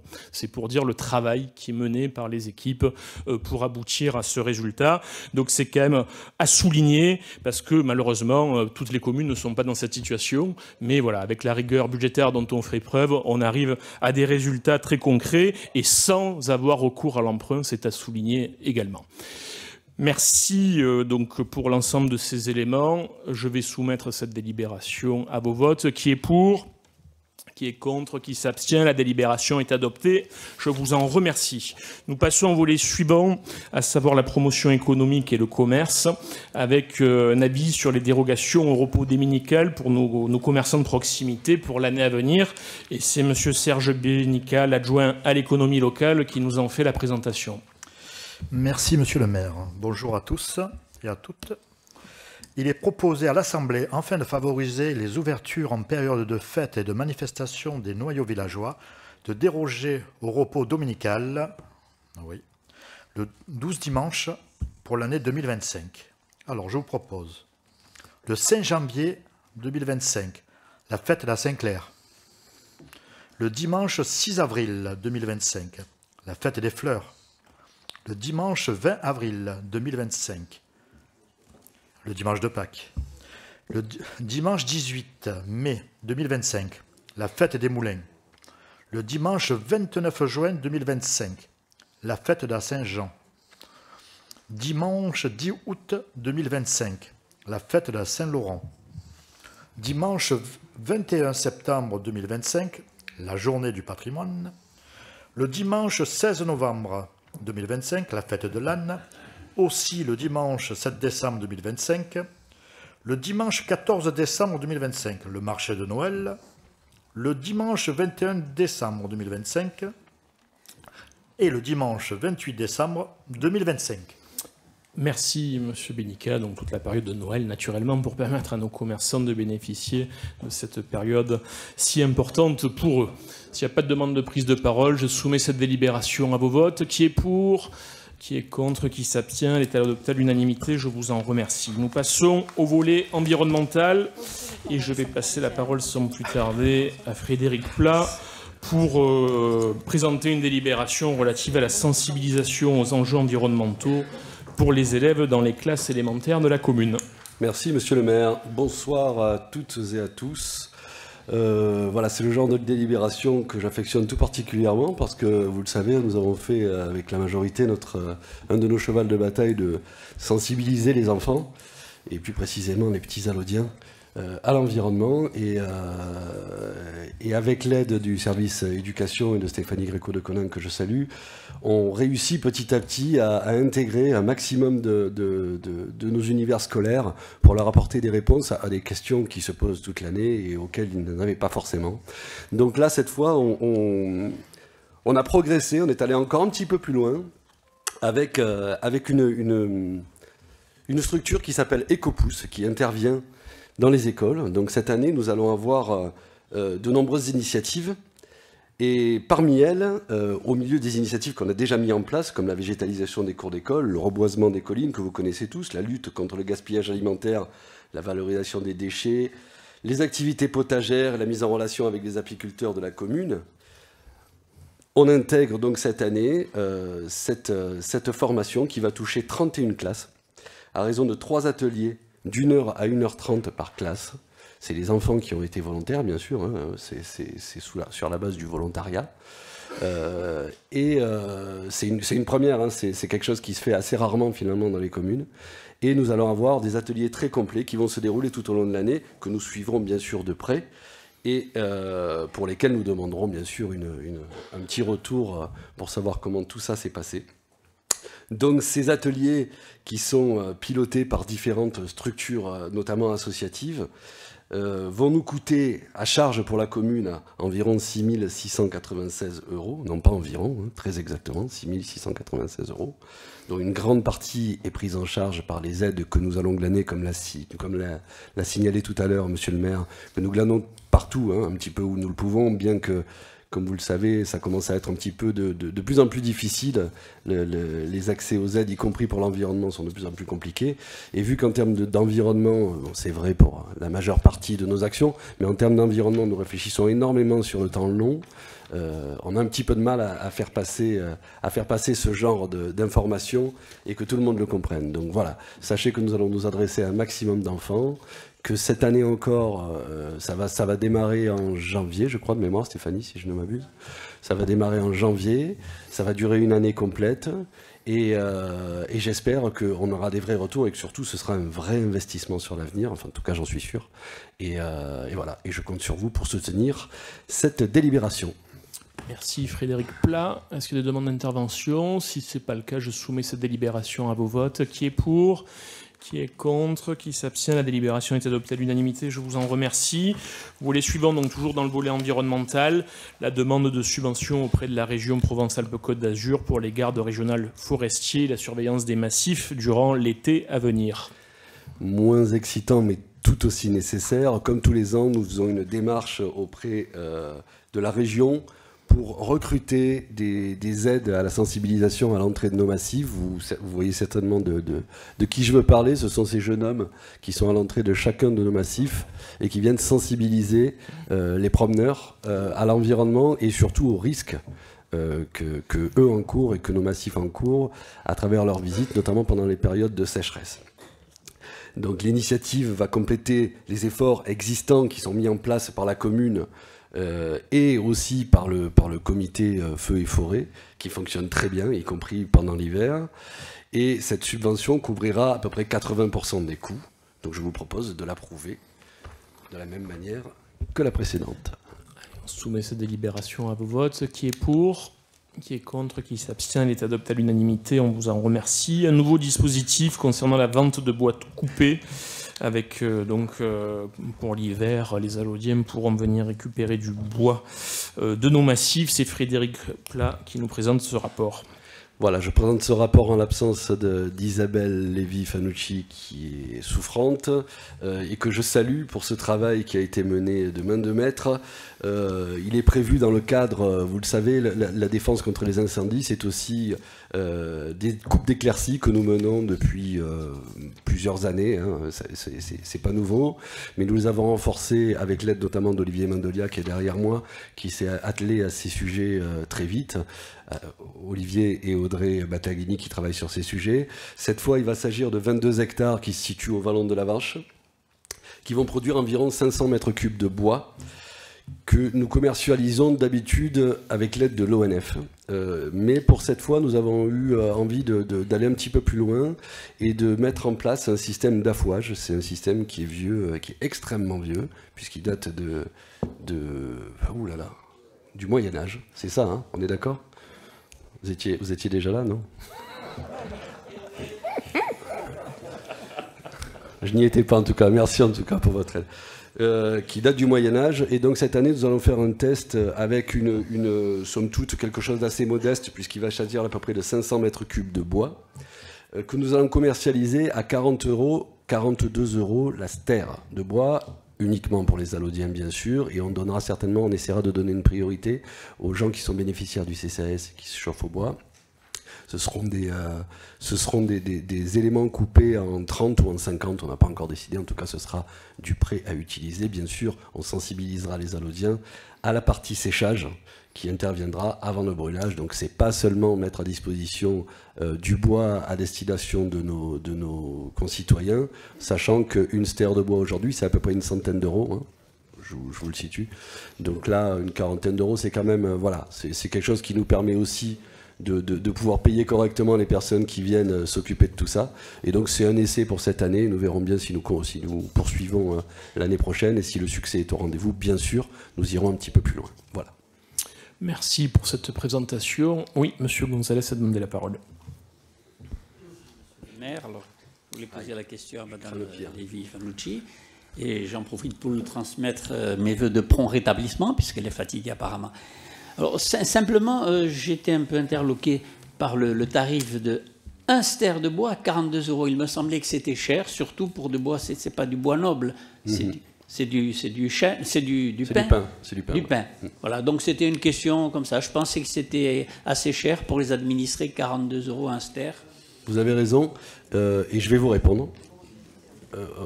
On était parti au départ sur un prix légèrement en dessous, sachant qu'on fait travailler quand même des personnes ce sont des privés hein, qui viennent débiter les stères et qui font ce travail-là, donc c'est des gens bien évidemment qu'on paye, sachant qu'il s'agit d'une première année et qu'au départ on nous proposait de les débiter à 1 mètre, ce que j'ai refusé, puisque c'est pas utilisable en l'état, il n'était pas question de demander aux gens de refendre leur bois et de recouper leur bois pour les remettre en 50 ou en 30. On sait tous que ça aurait fini au fond d'un jardin et que jamais personne ne les aurait brûlés. Donc ça aurait été plus contre-productif que d'autres. Et donc on a dû se résigner à augmenter légèrement le prix pour cette année de test, pour voir un petit peu ce que ça donnait. Mais on reste quand même très très en dessous, même pour du résineux, on reste très en dessous des prix du marché. Hein. Oui, malheureusement, l'inflation n'épargne pas le chauffage au bois. On sait ce que c'est quand on doit en acheter, malheureusement. Donc, je soumets cette délibération à vos votes. Donc, 42 € le stère. Qui est pour ? Qui est contre ? Qui s'abstient ? La délibération est adoptée à l'unanimité. Je vous en remercie. Nous passons à une série de délibérations qui concernent des conventions de dépôt de ruches en forêt communale. Et en l'absence d'Isabelle Lévy-Fanucci, c'est Frédéric Plat qui nous en fait la présentation. Donc je poursuis sur les désormais très habituelles délibérations liées aux ruches. Vous le savez, nous menons une politique très volontariste en termes de gestion de nos écosystèmes et de remise en ordre de notre biodiversité, y compris au sein même de nos villes et de nos noyaux villageois. Il en passe par l'installation notamment de ruches au sein des collines, ruches bien sûr qui sont surveillées à l'année par leurs propriétaires et qui permettent de générer du miel 100% fabriqué à Allo, qui est accessible à toutes et à tous dans tous les bons commerces alaudiens. Je vous invite à aller en acheter, n'hésitez pas, vous les trouverez souvent avec un petit label bleu, fabriqué à Allo. Ça vaut le coup de le goûter, pour ceux qui ne l'ont pas déjà fait. Donc 3 délibérations qui se poursuivent, je vais vous les lire tout simplement. Cette convention, la première, cette convention d'occupation temporaire autorise Cyril Folton, apiculteur, à exploiter 120 ruches, dont 60 au Vallon des Escombes et 60 ruches à la Bourdonnière. La durée de la convention est de 3 ans, du 1er avril 2025 au 31 mars 2028. Elle est consentie à titre gratuit. Ça, c'est pour la première. La seconde, convention d'occupation, où nous autorisons David Magnin, apiculteur, à exploiter 160 ruches, dont 80 au Puy de Besson et 80 au Jas de Fabre. La durée de la convention est de 3 ans, du 1er avril 2025 au 31 mars 2028. Elle est elle aussi consentie à titre gratuit. Et la dernière, c'est une convention qui permet à M. Alain Mante, apiculteur, à exploiter 30 ruches au Vallon de la Vache. La durée de la convention est de 3 ans, du 1er février 2025 au 31 janvier 2028. Et elle est elle aussi, bien sûr, consentie à titre gratuit. Rappelons que ces apiculteurs qui fréquentent nos massifs nous permettent aussi d'avoir des retours d'expérience et des retours de terrain qui sont centrales pour la gestion de nos massifs, au même titre que ce que peuvent faire les chasseurs tout au long de l'année et tous les amateurs de grands espaces. Merci. Merci beaucoup Frédéric Plat. Donc on va repasser au vote de ces 3 conventions successivement. Donc sur la première, la délibération numéro 172, qui est pour, qui est contre, qui s'abstient, elle est adoptée à l'unanimité, je vous en remercie. La délibération 173, qui est pour, qui est contre, qui s'abstient, elle est adoptée, je vous en remercie. La délibération 174, qui est pour, qui est contre, qui s'abstient, elle est adoptée à l'unanimité, je vous en remercie. Ce sont, il est vrai, plus de 600 ruches qui sont réparties dans nos massifs forestiers. Nous en avons fini avec le volet environnemental et nous passons à la vie associative avec une délibération qui nous est présentée par Anthony Paget concernant l'association Notre-Dame du Château. Merci Monsieur le maire. L'association Notre-Dame du Château œuvre pour la préservation et la conservation du patrimoine paroissial. Au mois de juillet, une subvention a été accordée à l'association à hauteur de 8 730 € pour la pose d'une main courante montée Notre-Dame du Château. Ici, il s'agit d'accorder une subvention exceptionnelle à l'association Notre-Dame du Château pour les aider dans l'acquisition d'une autolaveuse qui permettrait de mieux entretenir l'église Saint-Sébastien et Notre-Dame du Château. Le coût de l'acquisition est estimé à 2 850 €. Il est proposé d'accorder une subvention de 50% de ce montant, soit 1 425 €. L'association donnerait en retour la possibilité à la commune d'utiliser occasionnellement l'autolaveuse pour certains locaux situés à proximité, comme la Soile François Mitterrand. Merci beaucoup Anthony Paget. Est-ce qu'il y a des demandes d'intervention sur le sujet? Si ce n'est pas le cas, je la soumets à vos votes. Qui est pour? Qui est contre? Qui s'abstient? Donc la délibération est adoptée. Ça va aider grandement tous les bénévoles qui s'investissent au sein de la paroisse et notamment au sein de l'association Notre-Dame du Château. Merci pour eux. Nous passons à la délibération suivante, toujours avec M. Anthony Paget, pour la mise à disposition de biens communaux à nos associations. Il s'agit d'actualiser la convention de mise à disposition des biens communaux aux associations et précisant leurs droits et obligations, ainsi que les nouvelles salles qui peuvent être mises à disposition, à savoir 2 nouveaux locaux, dont un situé à l'espace Robert Olive et l'autre dans les locaux associatifs du Logis Neuf. Ainsi, je vous propose d'approuver la nouvelle convention type de mise à disposition de biens communaux aux associations. Merci Anthony Paget. Je soumets sans plus tarder cette délibération à vos votes. Qui est pour? Qui est contre? Qui s'abstient? Elle est adoptée à l'unanimité. Je vous en remercie. Toujours donc dans le volet vie associative, c'est un avenant à la convention qui nous permet d'utiliser le terrain EDF en tant que zone de stationnement pour tous nos événements. Monsieur Anthony Paget nous en présente le rapport. Donc dans cette délibération, il s'agit d'approuver l'avenant numéro 3 à la convention de mise à disposition du terrain EDF pour un espace de stationnement. Il est proposé d'ajouter une nouvelle date dans le cadre d'une future manifestation organisée sur le site du pôle culturel qui aura lieu le 20 janvier 2025. Ainsi, je vous propose d'approuver cet avenant. Merci bien. S'il n'y a pas de demande de prise de parole, je la soumets à vos votes. Qui est pour? Qui est contre? Qui s'abstient? Elle est adoptée à l'unanimité. Je vous en remercie. Nous passons au volet petite enfance avec le soutien au fonctionnement de nos crèches communales au titre de l'année à venir 2025, avec une demande là aussi de subvention auprès du département des Bouches-du-Rhône. C'est Marie-Claude Allary, l'élue chargée de la petite enfance, qui nous en fait la présentation. Merci, monsieur le maire. Pour soutenir les modes d'accueil de la petite enfance, le département peut accorder aux communes une subvention en fonction du nombre de places agréées de leur structure. Pour 2025, le montant s'élève à 220 € par berceau. Pour nos 2 crèches, les Pitchounes, d'une capacité de 70 berceaux, et les Petits Princes, de 45 berceaux, nous sollicitons une subvention de 25 300 €. Merci beaucoup Marie-Claude Allary. S'il n'y a pas de demande de prise de parole, je soumets cette délibération à vos votes. Qui est pour? Qui est contre? Qui s'abstient? Merci beaucoup. Donc, ce financement nous permettra d'optimiser le fonctionnement de nos crèches communales et de répondre aux besoins de l'ensemble des habitants de la commune avec les autres réseaux de crèches, dont celui des Angelots, qui est une crèche associative à qui nous accordons une subvention de fonctionnement dans le cadre du partenariat qui nous lie. Marie-Claude Dallary nous présente la délibération suivante. Oui, donc le montant de cette subvention est calculé en fonction du prix de revient plafond horaire fixé par la CAF, que multiplie le nombre d'heures de garde d'enfants effectivement réalisées. Le montant prévisionnel de la subvention s'élève à 186 512,52 €. La subvention est versée trimestriellement sur présentation d'une demande des crèches du Sud, accompagnée des justificatifs. Il est proposé d'autoriser la signature de cette convention. Merci beaucoup. Donc, crèche qui se situe à la Punche, comme vous le savez. Qui est pour? Qui est contre? Qui s'abstient? Elle est adoptée à l'unanimité. Je vous en remercie.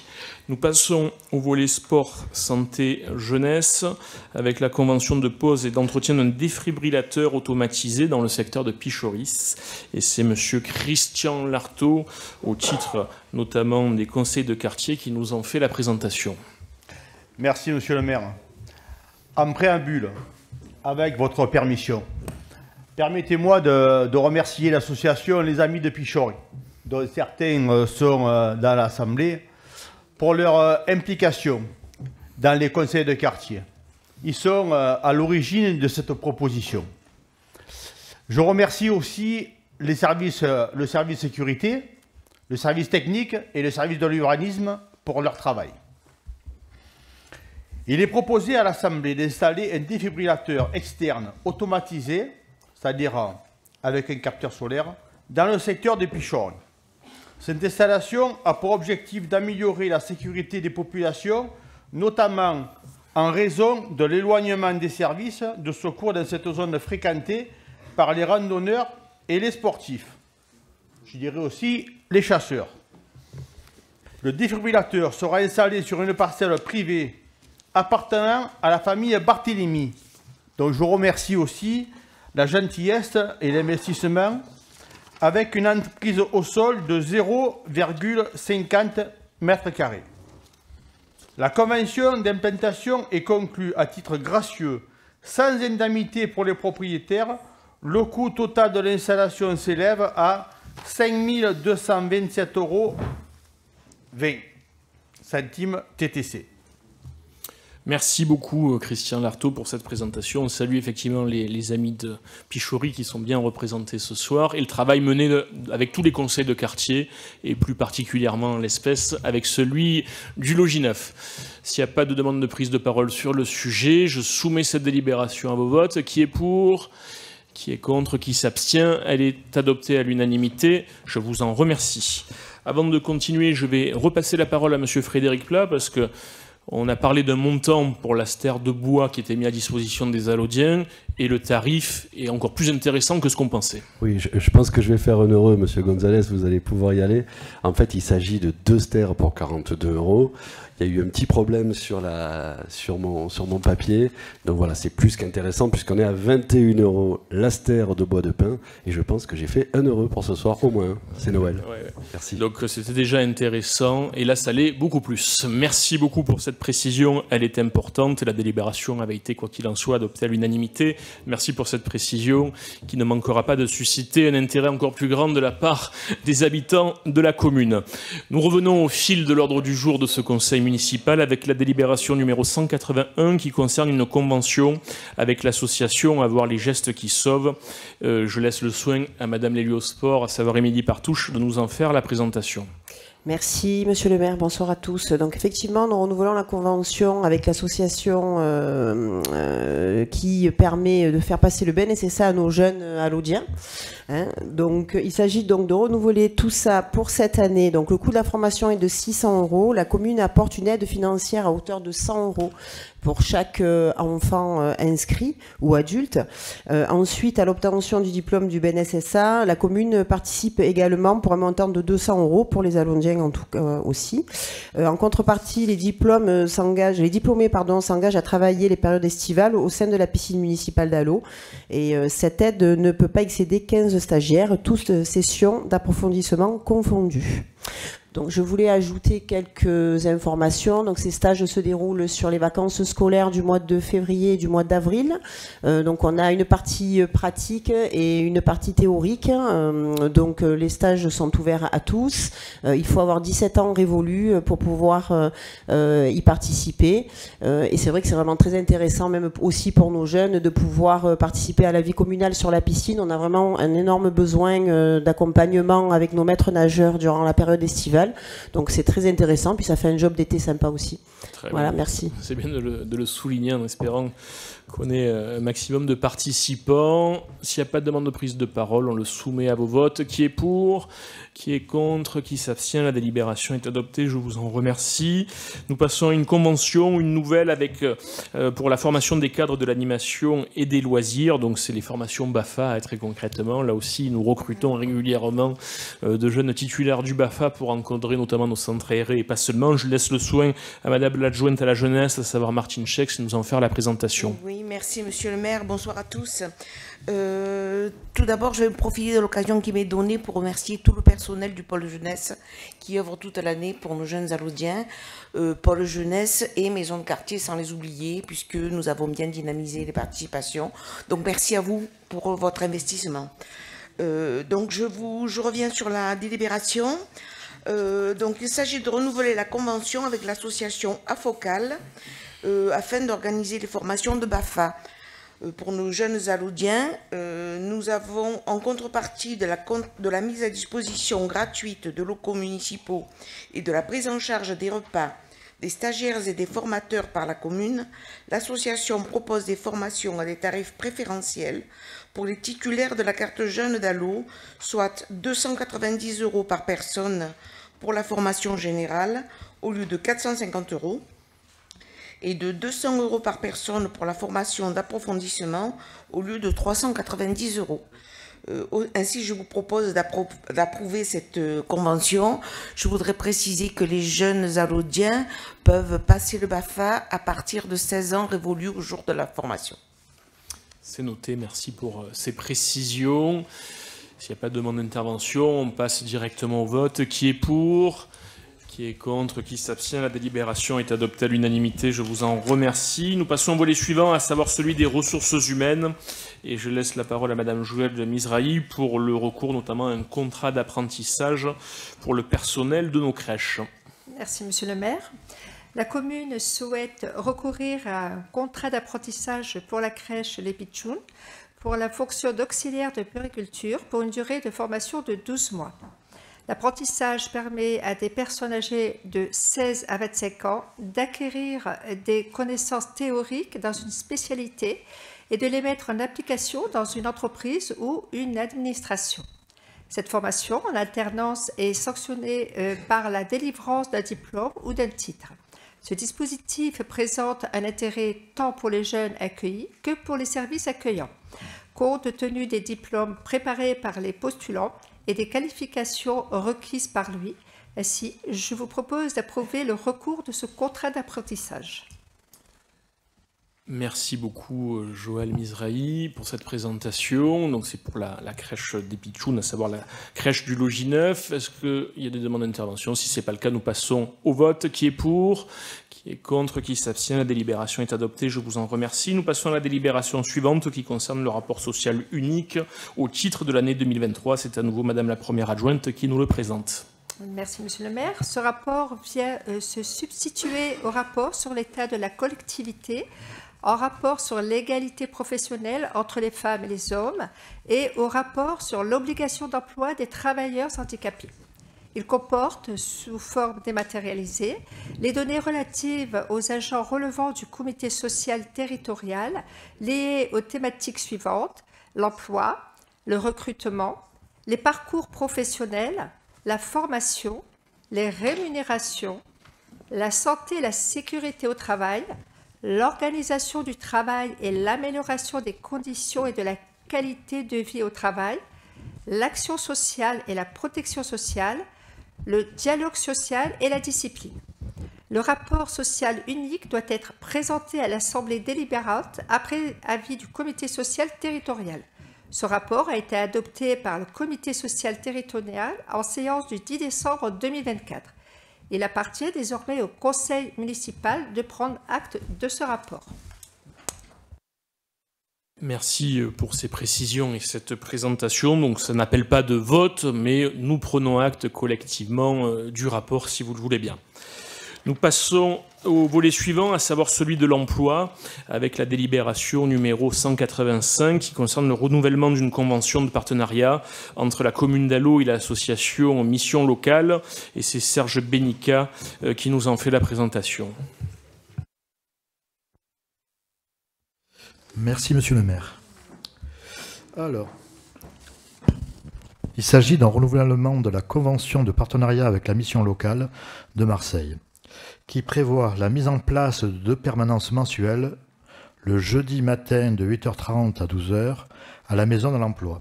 La contribution de la ville d'Allauch est fixée à 3 600 € TTC pour l'année 2025.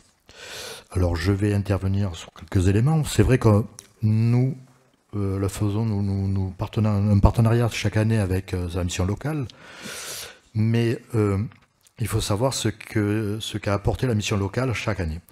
Par exemple, pour la 2024, le bilan est: ils ont eu 64 rendez-vous et 29 nouveaux jeunes entrés dans le dispositif, 50% d'une proposition d'accès à l'emploi de plusieurs jeunes ont pu accéder au stage de contrat d'apprentissage ou un CDD ou un CDI, 20% des actes de service de l'orientation des métiers, 15% de la proposition visant à améliorer la vie sociale de la citoyenneté, aide au permis, santé et logement, et 15% de propositions à la formation.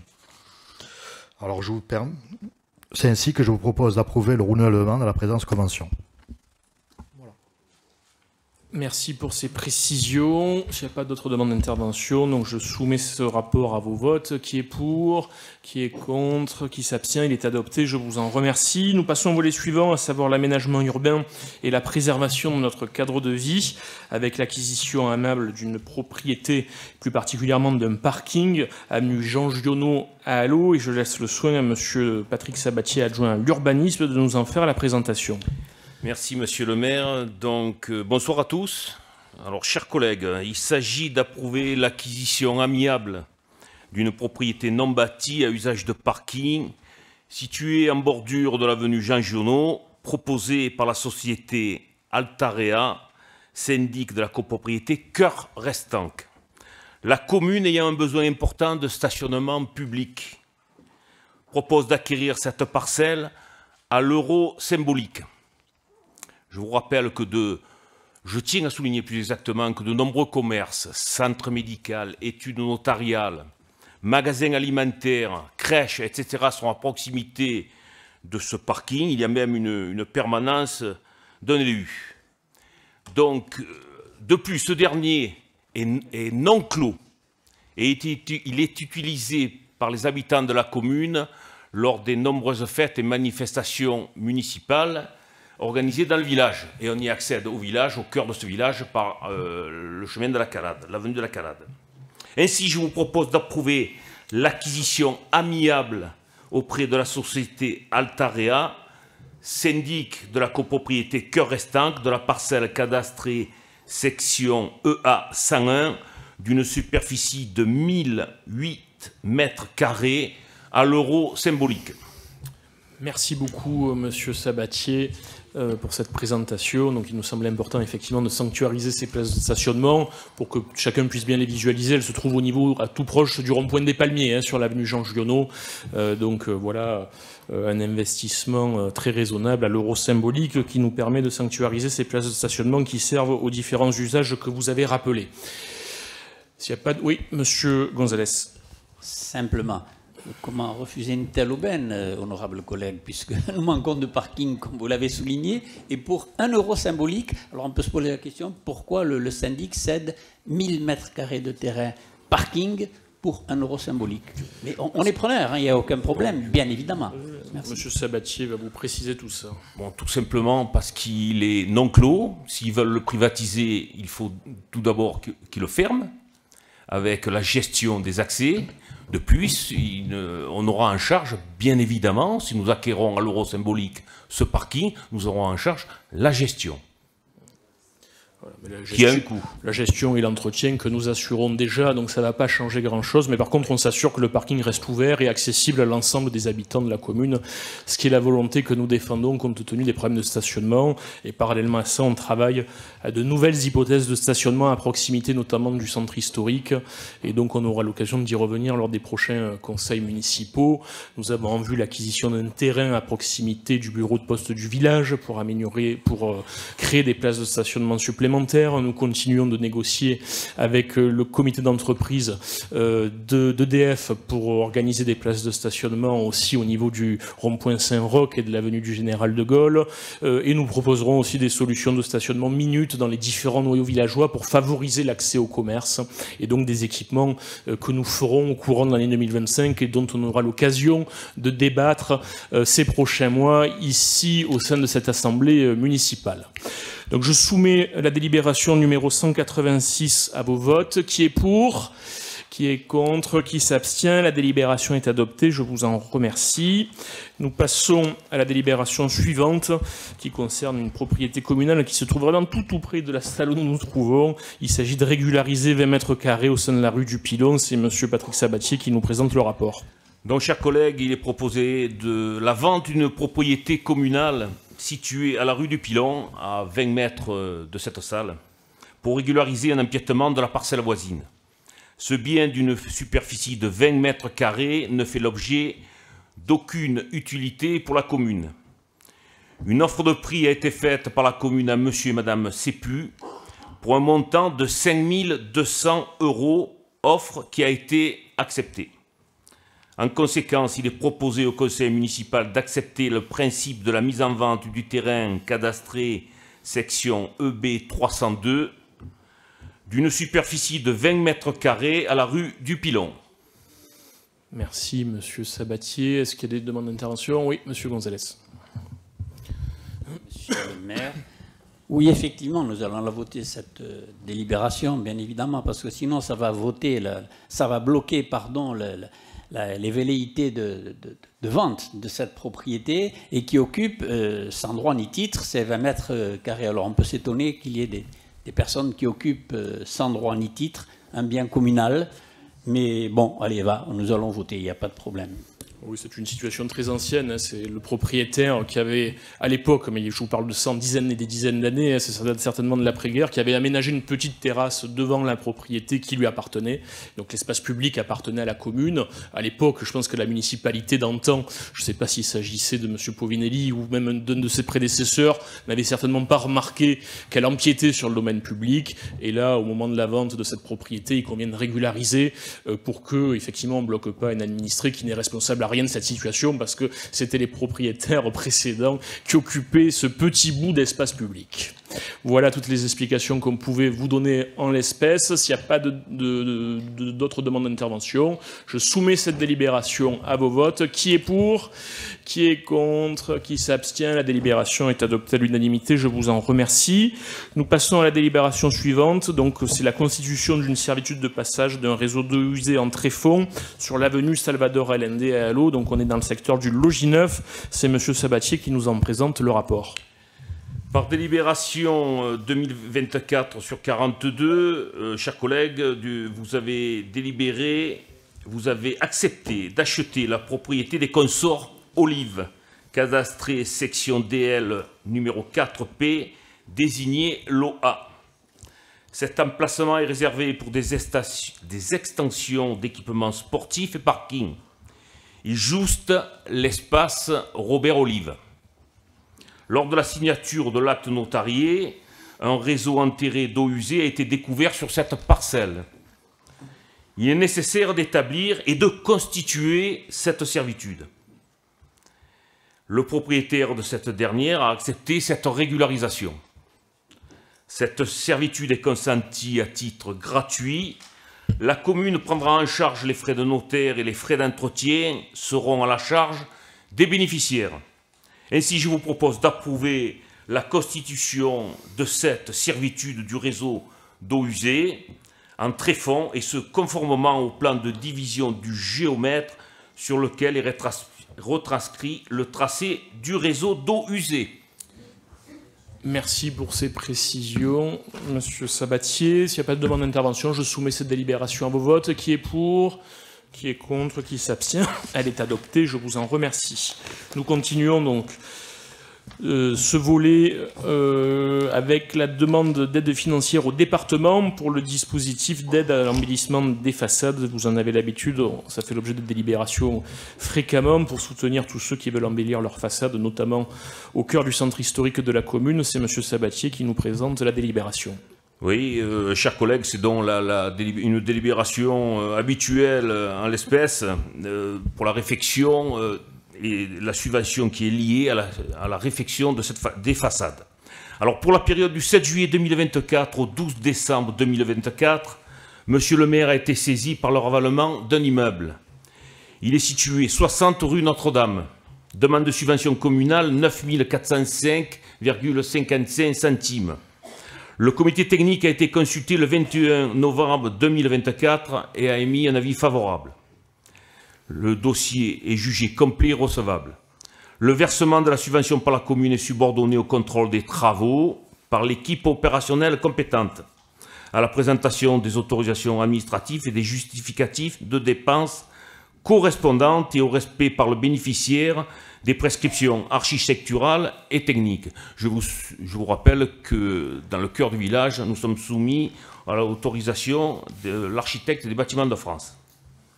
Ainsi, je vous propose d'attribuer une subvention aux propriétaires privés pour un montant global de 9 405,55 centimes et de solliciter la participation financière du conseil départemental des Bouches-du-Rhône à hauteur de 70%, soit un montant de 6 583,89 €. Merci Patrick Sabatier pour cette présentation. Je soumets cette délibération à vos votes. Qui est pour? Qui est contre? Qui s'abstient? Elle est adoptée à l'unanimité. Je vous en remercie. On passe à la délibération suivante qui concerne l'approbation d'une convention avec Cadre Habitat. Donc c'est une convention qui nous lie à la métropole pour préserver là aussi notre cadre de vie. Merci Monsieur le maire. Il s'agit, chers collègues, d'approuver la convention relative à la convention Cadre Habitat à caractère multisite numéro 2 avec la métropole. Cette convention cadre a pour objectif la réalisation de missions d'acquisition foncière et de portage foncier pour préserver le cadre de vie de notre commune. La commune souhaite donc continuer à s'engager dans une démarche partenariale avec la métropole Aix-Marseille-Provence et l'EPF PACA qui est le bras armé pour être accompagnée dans sa mission d'intervention foncière afin de préserver les intérêts communaux et résister à la pression de certains promoteurs immobiliers. Ainsi, afin de poursuivre les objectifs fixés dans la convention initiale, il est proposé au conseil municipal d'approuver la convention habitat subséquente et ses annexes avec la métropole, Aix-Marseille-Provence. Merci pour ces précisions. Est-ce qu'il y a des demandes d'intervention? Madame Robineau.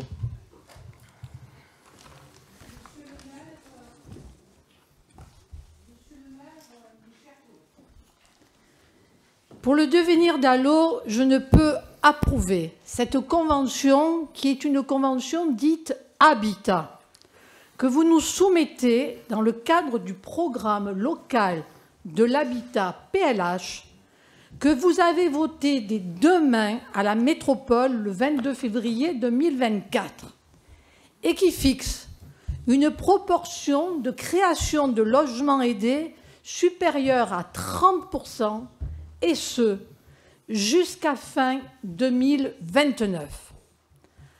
Contrairement à vos promesses de toujours, vous proposez donc maintenant un volume de construction de logements sociaux démesuré en souhaitant, par ce biais de conventions avec la métropole et l'établissement public foncier EPF. Madame Rubino, vous n'avez pas compris le sens de cette convention. Vous n'avez pas écouté Monsieur Sabatier à l'instant. Je vais vous laisser, mais je vous réponds. Je vais vous répondre parce que quand j'aurai terminé mon intervention. Parce que l'EPF permet justement de préempter des terrains afin à ce qu'ils échappent aux promoteurs immobiliers. Je continue. Parce que vous savez certainement pas comment ça fonctionne. Vous auriez dû Non, on me dit la vérité. Vous auriez dû, pour aller dans le sens de votre engagement, vous opposer à ce que la métropole prenne la main ou à minima dicter certaines conditions pour garder une maîtrise complète des constructions de logements sociaux à venir. Rappelez-moi quel avait été votre vote sur le PLUI qui est en vigueur depuis 2020. Rappelez-moi quel vote avait été le vôtre en 2020, Madame Rubino. Ça vous gêne que je vous dise ça, mais je souhaite continuer mon intervention. Le PLUI, c'est le plan local d'urbanisme intercommunal géré donc au niveau métropolitain. C'est une obligation légale. Je connais, j'ai été vice-présidente de la commission urbanisme. Ah ben alors, ne dites pas de mensonges du coup, parce que vous avez le PLUI qui est en vigueur aujourd'hui à l'échelle de la ville d'Allo, vous l'avez voté là où j'avais voté contre à l'époque où j'étais encore dans l'opposition, et c'est ce contre quoi on se bat avec l'ensemble de l'équipe municipale depuis 2020. Donc, à force de répéter des mensonges, ça fait pas une vérité. Ce qui était en vigueur depuis qu'on a été élu reste en vigueur. Je vais vous laisser finir votre intervention parce que c'est le jeu de la démocratie locale, mais je veux pas que ceux qui nous écoutent puissent être influencés par les mensonges que vous proférez. Je vous en prie. Mais ils ne seront pas influencés, ils pourront lire bien sûr la convention, parce que c'est ce qui importe le plus, c'est la vérité. Donc je reprends. En effet, il m'est impossible de valider un tel engagement pour le développement des constructions en nombre sur notre commune en déléguant auprès de la métropole et de l'EPF, organisme d'État, vous l'avez dit, Monsieur Sabatier, organisme que nous allons charger de nous proposer même projet d'acquisition foncière et de portage foncier. Allo a été déclaré en situation de carence de logements sociaux par la préfecture en décembre 2023. Et il nous sera ainsi impossible de justifier auprès du préfet le manque d'emplacements constructibles, puisqu'un organisme d'État se substituera ainsi aux décisions dévolues jusqu'alors à la municipalité. Encore un de ces tours de passe-passe dont vous êtes coutumier, Monsieur le maire. Cette délibération engage la commune jusqu'en 2029 et vous ne préservez pas avec cette convention Allo. Allez, je pense qu'on a assez entendu de mensonges en 2 minutes. Un concentré vraiment effarant. Je vais rappeler tous les enjeux liés à cette convention. L'objectif qui est fixé dans cette convention, elle est fixée au niveau métropolitain et non pas commune par commune, mais ça a échappé à Madame Rubino, qui avait dû sécher à l'époque les séances quand vous siégez à la métropole au titre de la ville de Plan-de-Cuc, qu'il faut s'en souvenir, parce que c'était à l'époque où vous étiez élu à Plan-de-Cuc que vous siégiez aussi à la métropole, faut-il le rappeler. Et donc, comme à l'accoutumée, on va vous expliquer comment ça fonctionne concrètement, parce que vous qui n'avez jamais été en responsabilité, manifestement, vous n'avez pas bien révisé ce qui concerne le code de l'habitat notamment et la manière dont s'organise le PLUI à l'échelle métropolitaine.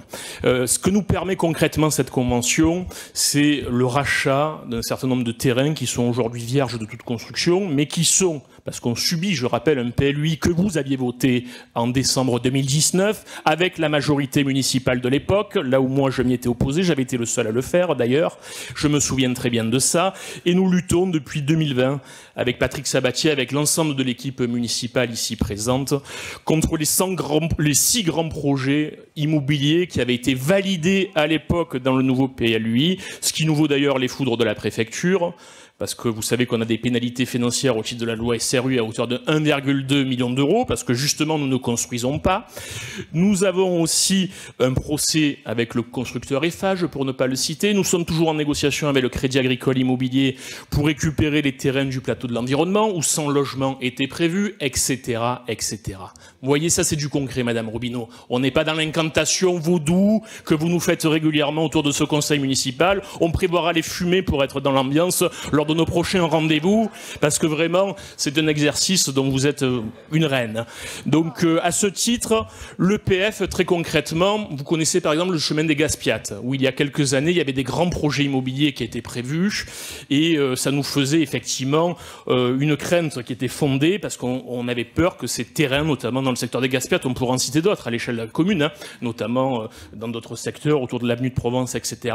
Et nous nous servons du bras armé qui est l'EPF, l'établissement public foncier, pour acheter ces terrains et les retirer de l'appétit des promoteurs immobiliers, parce que si ces promoteurs immobiliers les rachètent directement auprès des propriétaires qui les vendent, le PLUI en vigueur ne nous permettrait pas de refuser des projets de grands ensembles avec des dizaines et des dizaines de logements, comme ça a pu être fait au Gonag, avec votre complicité, Madame Robineau, lors du mandat de 2014 à 2020.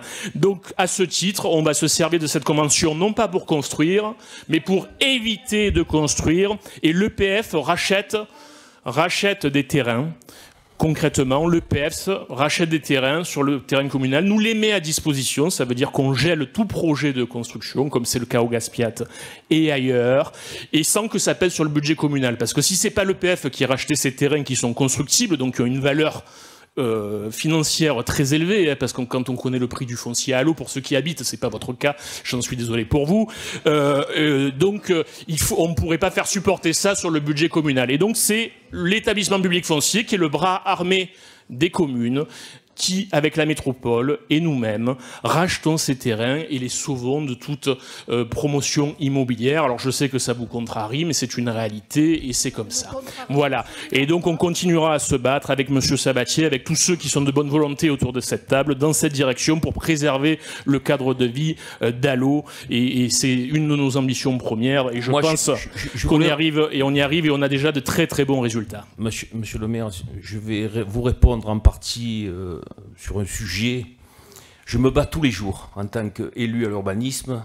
Je me bats tous les jours pour pas construire, densifier sur un PLUI où vous avez voté vous-même, Madame Robineau. Eh oui. Vous avez voté et Madame s'en souvient pas, manifestement. Des coefficients de logements sociaux attachés au terrain qui sont inclus dans le PLUI. Des 30, des 40, des 50% de logements sociaux que vous avez votés et que moi je me bats tous les jours. Voilà. Allez, merci de ces précisions parce qu'effectivement, vous imaginez pas l'énergie que ça nécessite pour l'ensemble des équipes. Effectivement, on lutte contre la préfecture, contre le ministère du Logement, contre les promoteurs immobiliers et les résultats sont là et j'en suis très heureux et les Allodiens s'en aperçoivent au quotidien.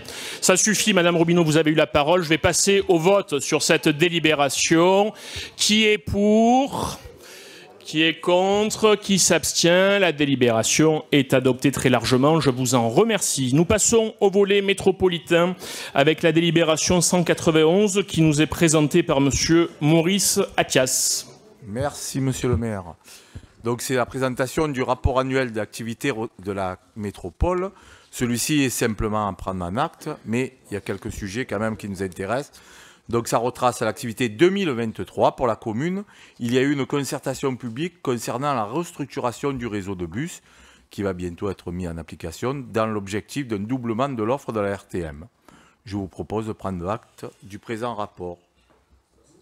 Ça sera aussi un des points importants que nous aurons à développer en 2025, c'est qu'à partir du mois de juillet, on va doubler l'offre de transport avec le réseau de bus de la RTM, de nouvelles lignes.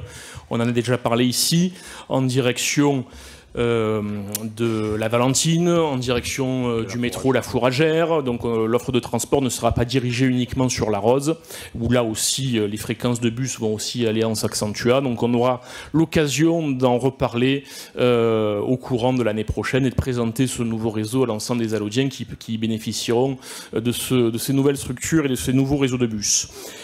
Donc s'il n'y a pas de demande de prise de parole, je soumets cette délibération à vos votes. Qui est pour ?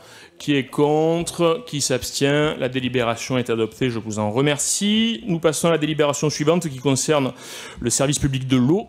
Et c'est M. Maurice Attias, toujours élu chargé des relations avec la métropole, qui nous le présente. Voilà.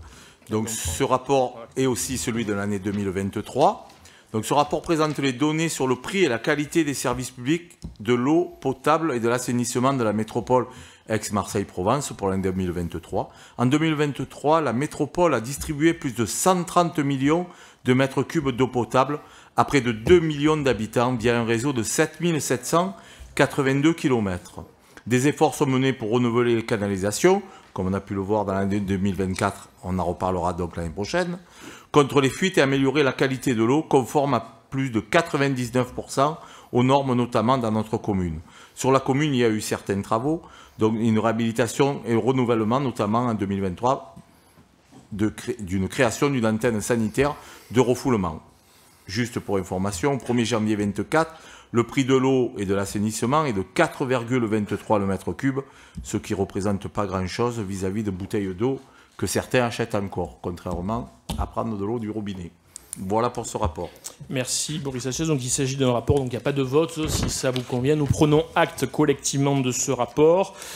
Dans la continuité, nous avons la présentation du rapport annuel sur les prix concernant la prévention et la gestion des déchets ménagers menés par la métropole. Et c'est toujours Maurice Attias qui nous présente le rapport suivant. Donc ce rapport présente les activités de prévention et de gestion des déchets ménagers et assimilés de la métropole Aix-Marseille-Provence pour l'année 2023.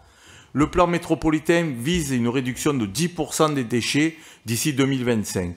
En 2023, diverses actions ont été menées: sensibilisation, compostage, collecte de biodéchets, qui va être mise en œuvre chez nous en 2025, réemploi et réutilisation.